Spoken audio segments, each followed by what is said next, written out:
Well, not too long ago, legendary Ed Brubaker joined the Comic Book Club podcast and talked a little Batman Caped Crusader. And it appears if you think this is basically going to be a sequel to the animated series, you might be disappointed. Let's take a couple minutes to talk about what he said, why this might not necessarily be bad news, and what the future looks like for this Batman animated series. Now before we do that though, make sure you hit the like and subscribe button and ring the bell for all the updates. We do daily Marvel and DC videos. We're going to be your place for all superhero news, but we're going to bring it to you truthfully and transparently so you are in the know.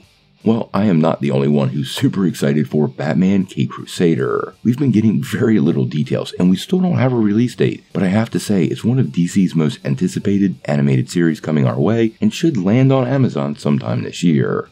Now, this new cartoon is set to carry the mantle begun by Bruce Timm and Paul Dini, but we've been hearing over and over again this is definitely going to go farther than anyone was expecting. Now, it also has Matt Reeves and J.J. Abrams as part of the creative team, joining Bruce Timm and the legendary Ed Brubaker to help develop the series. Now, recently, Brubaker did some time on the Comic Book Club podcast, and we've been hearing a lot that this Batman animated series was going to be very similar to the old one, but he seemed to kind of debunk that and make it pretty clear this is not your father's Batman. Now, during that podcast, he actually said, I'll warn you guys, it's definitely a lot different than Batman the Animated Series.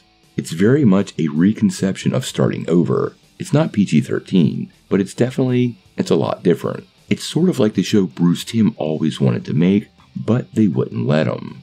There's a lot more, people actually getting punched on camera, and I don't want to spoil it for you guys, but everyone will kill me if I say it, but it's kind of noir. It's definitely a different take that I hope people will love, but I think people might be shocked by some things. Now, honestly, Batman the Animated Series is still considered by many to be one of the best. Now, what Brubaker said here is pretty interesting, because it definitely aligns with what was said when the show was announced.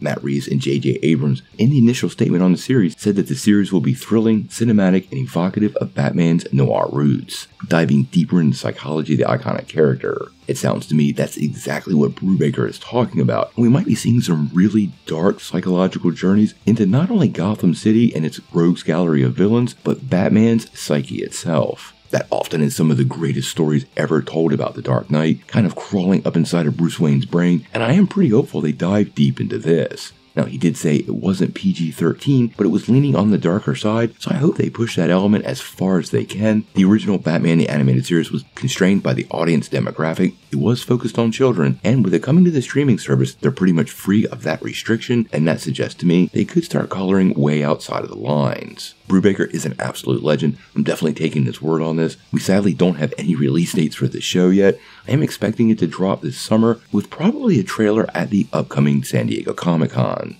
But we're going to have to wait and see.